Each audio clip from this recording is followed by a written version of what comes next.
guys, and as promised from my Spartan video, here is my current Salamanders Legion. What I'll do is I'll talk through basically what there was, what I've added, and how I've changed it to the Betrayal book for preempting our change within the campaign rules coming up. So basically, I've begun with 3 tactical squads, and as you can see, it all spans pretty much my whole 2-foot coffee table. So as you see there, that group of infantry there, that's Squad Bannon, which went up to 20 men. I still need 3 for that. That's written into the rules. That's our Pre-Heresy campaign special character set written for us. So that stays the same. It's one of the agreements that's come out of this Betrayal book being released. I won't go too much into that because it'll probably be covered by other people as well. So that's Squad Bannon. Not a lot's changed with that. However, tripod's falling over. However, he is, in our rules, supposed to have 2 heavy weapons, or special weapons, so I'm deciding what to keep in with there, and then I'll add those in plus another man. So, my second tactical squad is here, and tripod's playing up. So that's my second one. That needs another 3 men adding to make it up to 20. So yeah, basically my extra points I've had, I've increased the units by 10, but more on that in a minute, otherwise it will get too complicated too soon. So yeah, another tactical squad. So that's my 2 core tactical units, and both up to 20 men.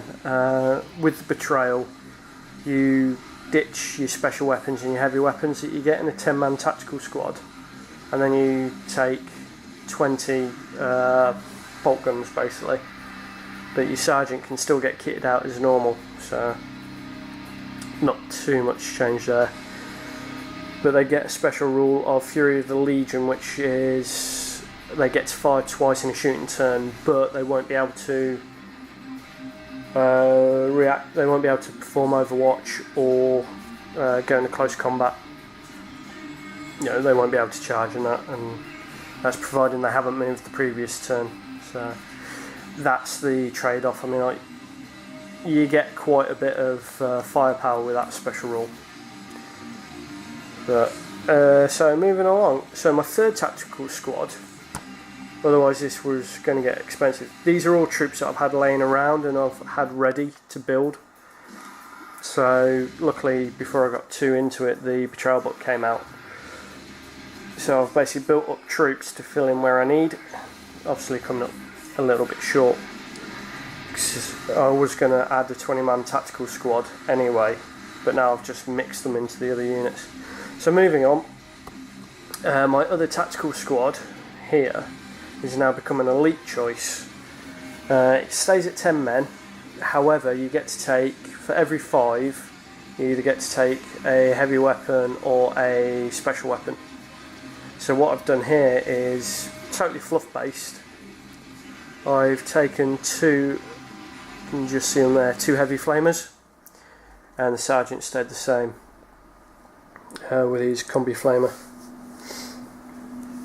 So the nice interesting thing with these is okay, they take up a tactical slot, however you can take missile launchers and heavy bolters. You may be thinking, oh well, that's bad because you won't be able to move and shoot. However, you can take a suspensor web. It's one of the new rules for the Betrayal. You add that to your unit, and I think it reduces your range by half, but you can move and shoot, and it makes a heavy weapon an assault weapon, which is kind of handy. So you can move, you won't take your ballistic skill penalty with the 6 head rules, blah blah blah, so on and so forth. You probably know this yourselves anyway. So it's kind of a handy thing to take.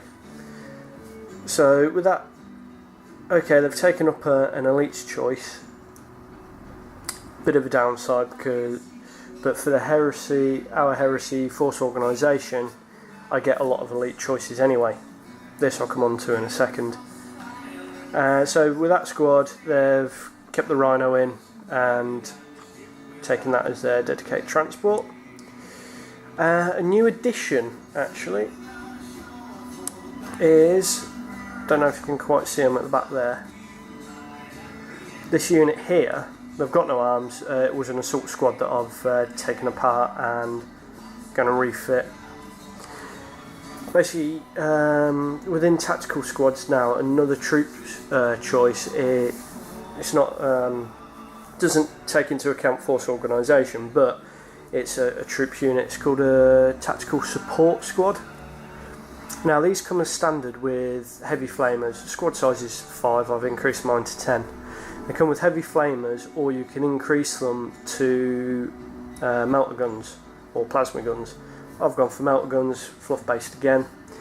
And if you replace one troop with it, you've got to replace them all, and your sergeant can take this choice as well, or the sergeant can be kitted out as per codex. So with these, 10 melter guns, which would be pretty nasty, and they're taking my second Rhino as dedicated transport. This I plan to change for a drop pod at some point, so I can deep strike them in and get them to where I need to, and give them sort of special missions of going out for tank anti-armour missions and stuff. So that should be a pretty lethal squad once it's done and on the battlefield. One thing I forgot for these is now they can take a special rule like Furious Charge or Tank Hunter, and a couple of other rules that I can't remember off the top of my head. So that's the trade-off for the losing of the heavy weapon. And so that's my troops. That's my troop choices. So, well, one of them being an elite. So my 3 troops units have now been spread between troop choice and elite, and now I've added another unit, hence the support squad. All with me so far? Good. I'm losing myself. Another elite choice is, as I said earlier, there you can see the Spartan with the 5-man tactical, 5-man Terminator squad. So the plan is get a few more points and increase those to 10. Put them all in the Land Raider. So that's kind of handy. So that'll be perfect for them. And moving on, you can see we've got the Engine of Woes there still, as always, been there from the start. And moving on to the Contemptor, yes, you may think it's a Mortis pattern, and you'd be right. However, it's with the Betrayal book, Contemptors are now elites, and there's not, in the Betrayal book at the moment, there's not a Contemptor variant. However, you can kit up a Contemptor with the war gear options to a Mortis pattern, but it counts as an elite choice. And then these come in claws of 1 to 3. So at the moment I've got the one guy there. I've got another Mortis and a close combat Terminator waiting to be built. So the interesting thing is now they'd only take up 1 elite's choice, and I can get 3 Contemptor Dreadnoughts. So that'd be kind of handy, and for various other legions that can take, heavy choices and that would be Contemptor heavy, they can now take them as elites. And for every elite's choice you get 3 Contemptors, which is devastating. So that's them. And then, yes, over here we have Devastator Squad. Oh, excuse me. So this Devastator Squad I used for my first Apocalypse game. Changes I made to these, they were 10 man and they were in a drop pod. So this was for the Apocalypse game against the Herod. Only had 4 multi-melters in there. Now I can take 10. A whole squad of 10, including the sergeant, can take a heavy weapon. The thing with this is you can take your heavy bolters, you can take your missile launchers, you can take your plasma cannons, your laser cannons and your multi-melters. But whichever one you take, the whole squad has to take that one choice. And the sergeant can either take a heavy weapon or upgrade, and as per the usual codex kind of stuff, chainsaw, bolt pistol, power weapon, blah blah blah, you know the stuff. So that's kind of interesting. So 10 man. So in there I'm going to have 9 multi-melters and a combi melt gun for the sergeant, because that's what I'd made him up to begin with. So that could be quite devastating, and they're in a drop pod. Moving around, so that's my heavies choice. Technically I've got 3 heavy choices on the table. So the Devastator Squad, the Land Raider Spartan, the Spartan Land Raider and the Engine of Woes. Engine of Woes, as you remember, is dedicated transport, so that then cuts down to 2 heavy support choices now I've got. Despite the fact the Spartan is transport. Bit of an odd one, but never mind. So moving on, I then have rule specific vehicles. So as you know, the Arcan Land Speeders and the Deathfire Predator. So I've got 1 more Land Speeder to add to that at some point. So with the nasty Flamestorm cannons on, should be really entertaining. Excuse me again. And the Deathfire Pred. So Forge World have been nice and released a Predator Infernus. Demius Predator Infernus, if I remember right. So I'll be including one of those into what is now classed as a Predator formation, which takes up 1 heavy support choice. Yeah, so I've still got 3 heavy supports on the table. So they'll take up a heavy support choice, but there'll be 3 tanks within that choice. And the Infernus obviously comes with a Flamestorm cannon or the Magnum Melter, and it comes with heavy flame sponsons, which is interesting. So the choices with that, don't know whether to keep the flamers or just stick with the heavy bolters, but we'll see. So basically, stop myself rambling on now. So yeah, obviously Vulcan and his Pyre Guard. During our Apocalypse game against the Herod, this was a devastating unit. It took a couple of wounds on the Pyre Guard, but I didn't lose one. And took out what is it?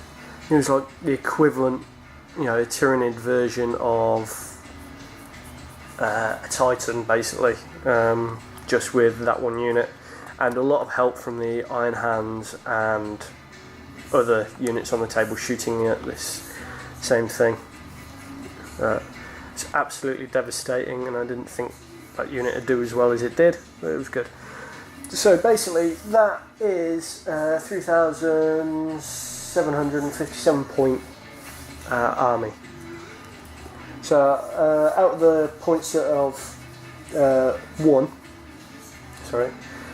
I've still got 262 points left. So all points values, all these squads, tactical squads and that, have been taken into account as being fully manned, which is the plan. So I've still got 262 points to spend. I could spend 200 points and finish off the Terminators, or I could introduce a Fire Drake squad, or I could introduce another tactical squad, quite possibly. So we've got a few months yet to come up with a planning. So what I'm trying to do is get save the points up for, say, Gemini drop pods, which is one of our specific units that we've written, that the rules guys for our campaign have written in. So basically it means I can take a 20-man squad in a drop pod, technically 2, so which would be pretty handy for the sizes, otherwise you'd be slogging across the battlefield. So the force is coming together as a whole, and I'm pretty impressed with it. So I just need more troops, more Devastators, more elites. Unfortunately, I haven't got any games on between now and my next mission, which I believe might even be Istvan. Might be kicking off a new year with Istvan. I'll have to check in with Temple Crusades with that one. It should get entertaining. So how I can build my force up from there when they're supposed to be decimated is a bit of an odd one, but we'll see. We'll cross that bridge when we come to it. So with that 262, I think I need more troops on the table and take my chances with what I've got. What I was going to add before the Betrayal book came out was 5 more Terminators and the Spartan. So I've just added the Spartan, and I was going to add a drop pod and a Fire Drake squad, which is around about 300 points or something. That would have taken up a fair chunk, and maybe another another Contemptor with a close combat sort of configuration in a drop pod. I was going to aim with and give Squad Bannon Gemini drop pods, because I was going to have like 5 drop pods, kind of the drop podding element, hard hitting element coming in. So plans had to change with there, because to keep my army legal I had to increase my troop squads up to 20. So, well, I didn't have to, I could have kept them at 10, but I think 20 fits better with the whole Legion aspect. So that's the plan. We'll see how well it goes, and I'm running out of space to store the stuff now, so need to get another HQ in potentially, or I may just keep Vulcan. Seems to be working well without taking points up into other HQ elements. So guys, that's my nearly 4,000 point army. Looking at my list, that's not including Vulcan. Including Vulcan, which is 650 points, that put me over the 4,000 mark. That put me, I think that put me at 4,100 points, my Heresy army. So just got to see if I can cause any damage with it. That's the thing. So I need survivability, and it's just going to be nasty if my first game is Istvan. Anyway guys, I've rabbited on far too much, and this video's getting on a little bit longer than I anticipated. So there we go, Pre-Heresy Salamanders Legion, around about 4,000 points. A few things to add to finish off, to round the points up, and we'll see what I choose to spend my last 262 points on. Might have to be a unit of Fire Drakes, but we'll see. Anyway guys, thanks for watching, and see you around soon. Bye for now.